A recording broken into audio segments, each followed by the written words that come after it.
Come on. Let's go inside. Come on. Come on. Come on. Hi, this is Andrew in Omaha, Nebraska. It's February 13th, 2018, and I'm going to make a dog collar today, and I'm going to go step by step of how I do that. So here's a collar I just made. It's made out of 7 to 8 ounce harness leather, and it's two pieces that are faced back to back, glued and stitched together.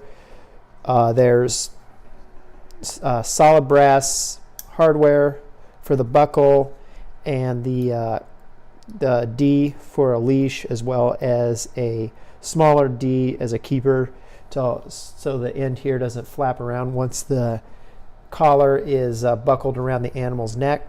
This collar is a max of 20 inches around, and as you can see, I stamped the animal's name in and painted it. I'll also go over that, and it's been stitched with 207 nylon thread.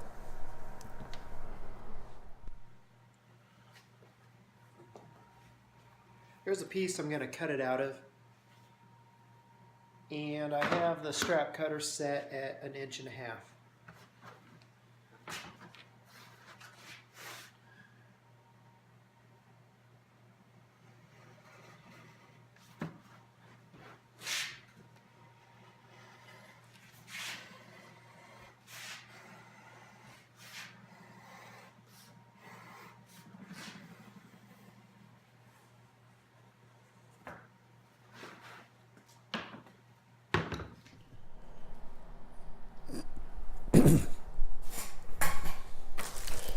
Now I'm going to glue the two pieces together. I like to take a small strip of nylon and sandwich it between the two pieces to help prevent stretching when the animal's pulling on the collar when it's attached with a leash. I've got some contact cement in here.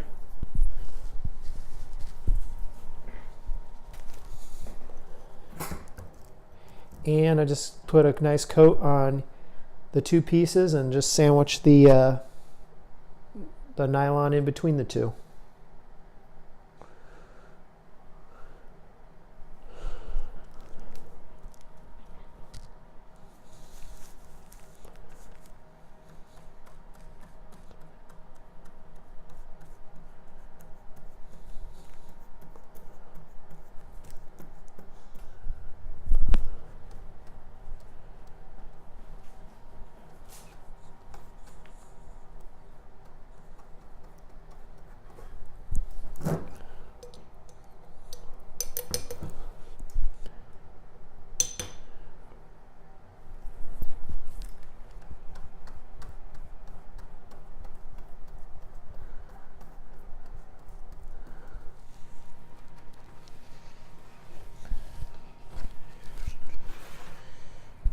Now I'm going to take the first piece of leather and go ahead and stick on the piece of nylon.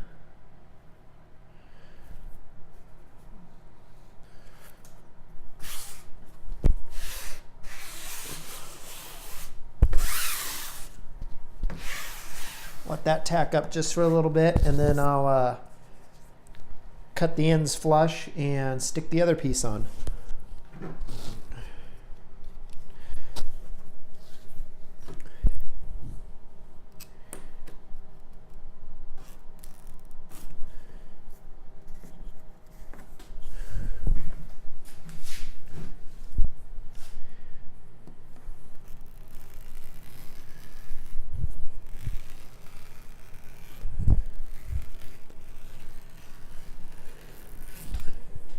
The rotary cutter is just a cheap, simple rotary cutter I got from Tandy. And I've actually found that it's cheaper to buy my replacement blades on Amazon because the cheap made in China blades that you can buy for these things are They may not be good enough if you're doing detailed fabric work, but they work great for leather work. And you can buy a pack of 10 or 12 blades for like $7, and I believe just one blade from Tandy's like $6. So if you're looking to save some money on your rotary knife blades, just take a look on Amazon.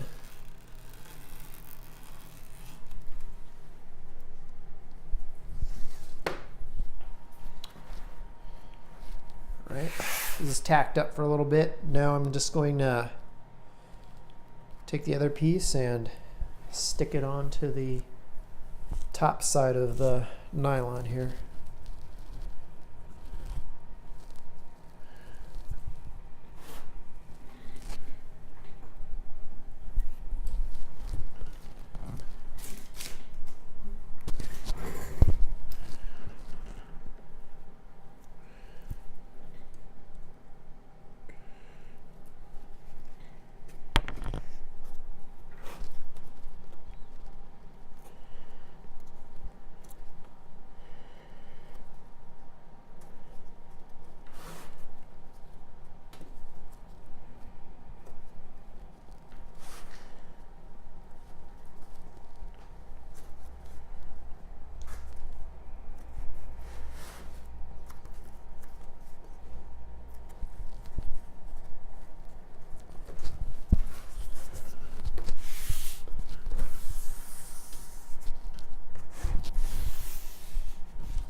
Now I'm just going to take a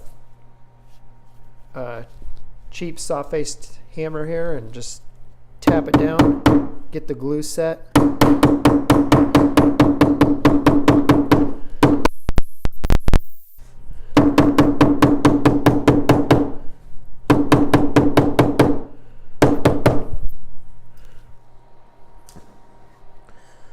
See, now I'm going to measure 19 inches out from the middle hole.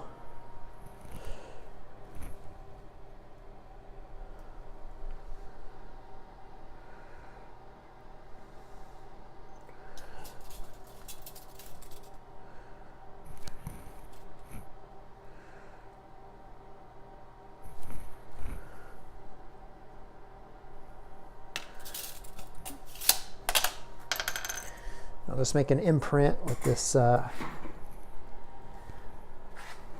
buckle tongue hole punch. It's kind of dull, so I actually cut these out by hand rather than try to drive this punch through the leather.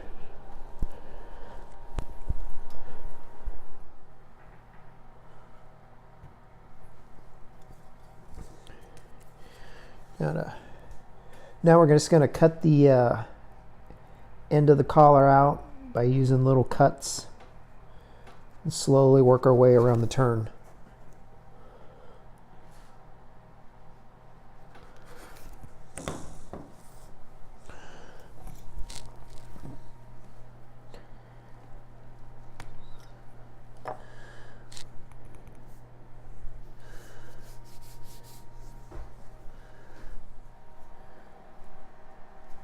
What I have here is just a bit for sharpening chainsaw blades, but it works pretty good for cleaning out the inside latch hole for the buckle on these belts and dog collars.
Right, I'm going to put the rest of the stitch grooves in.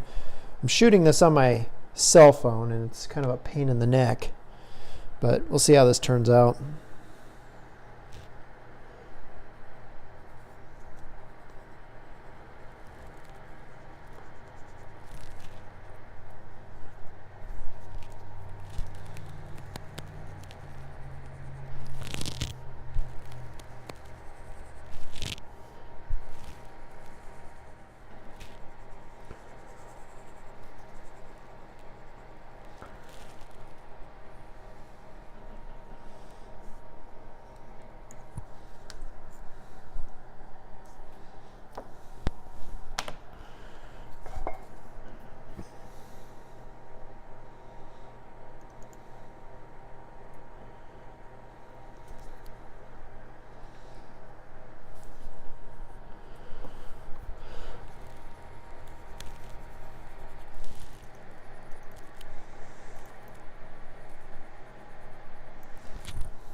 Now comes the real fun part, sanding the edges. I just start with 220, go all the way around, and then I get 400, and I wet that down and go around it again until I get the edges as smooth as possible.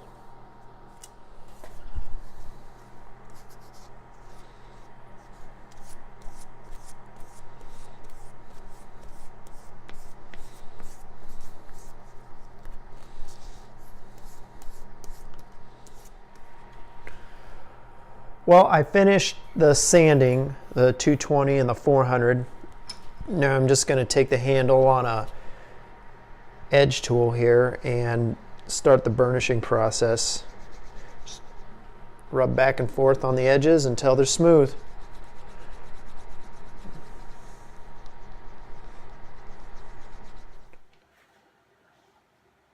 All right, now, I think I said before, I got the machine loaded up with 207 nylon thread. I believe there's a number 22 needle in it.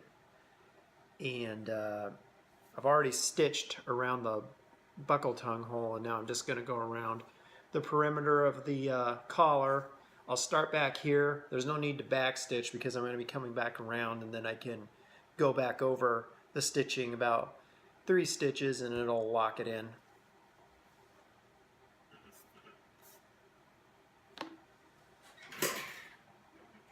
I think I have this thing set at 5.5 inches, or correction, 5.5 stitches per inch, and I got the servo motor on setting number 4. I just loaded in a new bobbin, so we should be good to go.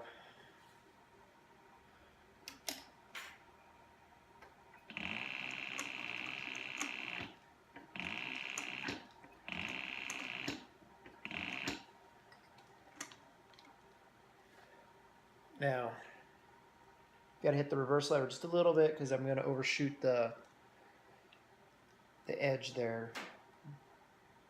There. Can turn. And I have all the stitches going down into this stitching groove here to keep the stitches below the surface of the leather, and hopefully that'll prevent wear while the animal's wearing it.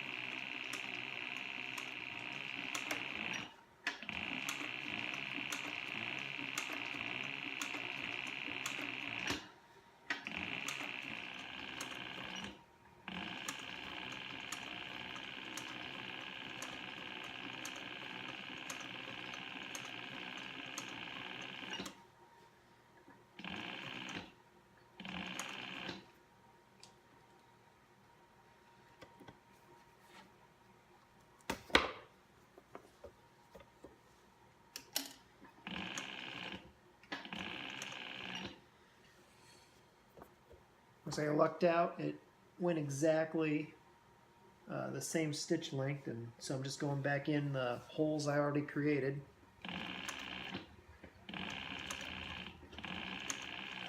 And that stitch is locked, and the sewing's done.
So now I'm going to be painting the edges of this as well as the letters. I'm just using some Beebing's brown edge coat. I'm going to use it for both the edges and the lettering.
So now that the paint's all dry, the edges are finished, the only thing I have left to do is to put the hardware on.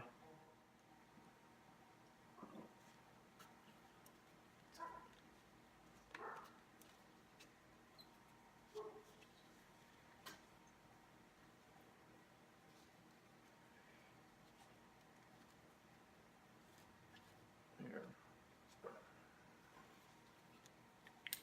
kind of a little mock-up of how it's going to look. And then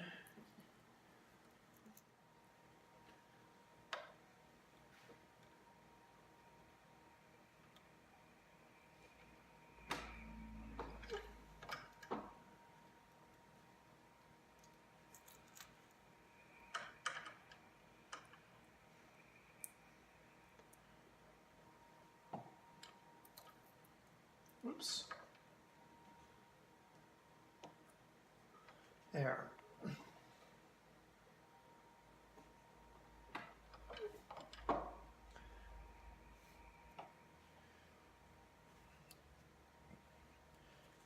Now the buckle's in place. Now the last step is to put the keeper on and the brass D.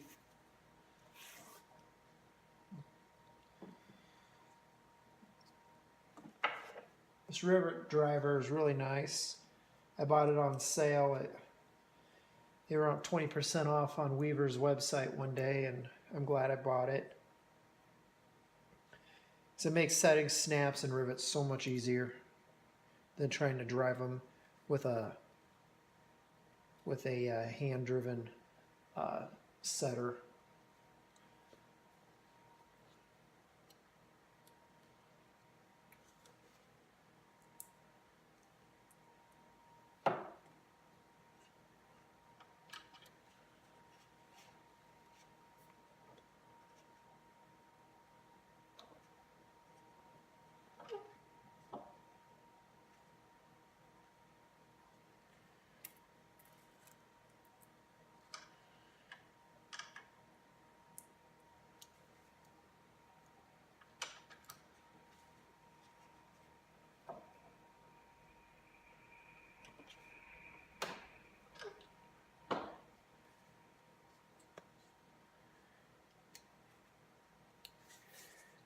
And it's done.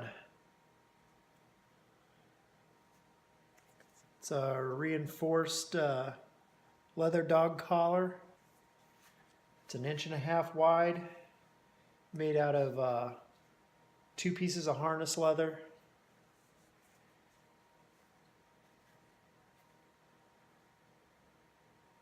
And that's how I do it.